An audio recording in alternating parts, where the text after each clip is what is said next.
माँ दुर्गा जी की तीसरी शक्ति का नाम चंद्रघंटा है। नवरात्रि उपासना में तीसरे दिन की पूजा का अत्यधिक महत्व है और इस दिन इन्हीं के विग्रह का पूजन आराधन किया जाता है।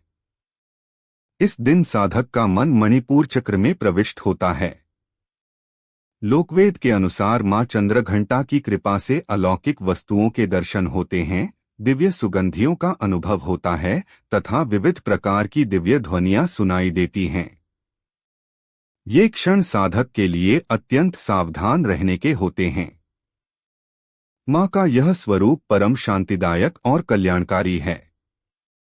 इनके मस्तक में घंटे का आकार का अर्धचंद्र है, इसी कारण से इन्हें चंद्रघंटा देवी कहा जाता है। इनके शरीर का रंग स्वर्ण के समान चमकीला है। इनके 10 हाथ हैं। इनके 10 हाथों में खड्ग आदि शस्त्र तथा बाण आदि अस्त्र विभूषित हैं। इनका वाहन सिंह है। इनकी मुद्रा युद्ध के लिए उद्यत रहने की होती है। माँ चंद्रघंटा की कृपा से साधक के समस्त पाप और बाधाएं विनष्ट हो जाती हैं। इनकी आराधना सदैव फलदायी है।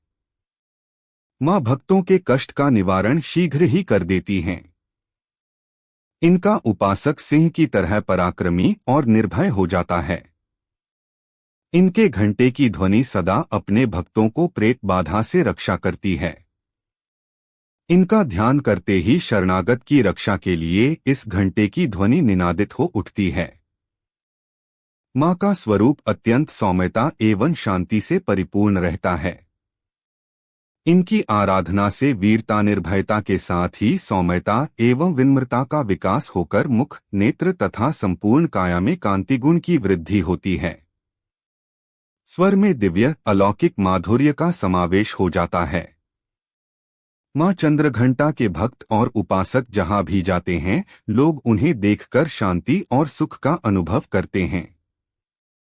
माँ के आराधक के शरीर से दिव्य प्रकाशयुक्त परमाणुओं का अदृश्य विकिरण होता रहता है।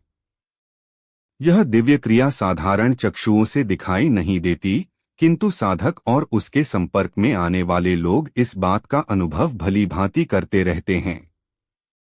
विद्यार्थियों के लिए माँ साक्षात विद्या प्रदान करती है। वहीं देवी साधक की सभी प्रकार से रक्षा करती है। हमें चाहिए कि अपने मन, वचन, कर्म एवं काया को विहित विधि विधान के अनुसार पूर्णतः परिशुद्ध एवं पवित्र करके माँ चंद्रघंटा के शरणागत होकर उनकी उपासना आराधना में तत्पर हों। उनकी उपासना से हम समस्त सांसारिक कष्टों से विमुक्त होकर सहज ही परमपद के अधिकारी बन सकते हैं। हमें निरंतर उनके पवित्र विग्रह को ध्यान में रखते हुए साधना की ओर अग्रसर होने का प्रयत्न करना चाहिए। उनका ध्यान हमारे इहलोक और परलोक दोनों के लिए परम कल्याणकारी और सद्गति देने वाला है। हालांकि इन सब क्रियाओं का प्रमाण हमारे पवित्र धर्म ग्रंथों में कहीं नहीं मिलता। देवी देवताओं के मूल व साधना की सही विधि तत्वदर्शी यानी संत पूर्ण संत ही बता सकते हैं, ऐसा हमारे वित्र धर्म ग्रंथों प्रमाणित करते हैं। प्रत्येक सर्वसाधारण के लिए आराधना योग्य यह श्लोक सरल और स्पष्ट है। माँ जगदम्बे की भक्ति पाने के लिए इसे कंठस्थ कर नवरात्रि में तृतीय दिन इसका जाप करना चाहिए। माँ चंद्रघंटा को नारंगी रंग प्रिय है। भक्त को जहाँ तक संभव हो पूजन के समय सूर्य के आभा के समान रंग के वस्त्र धारण करना चाहिए।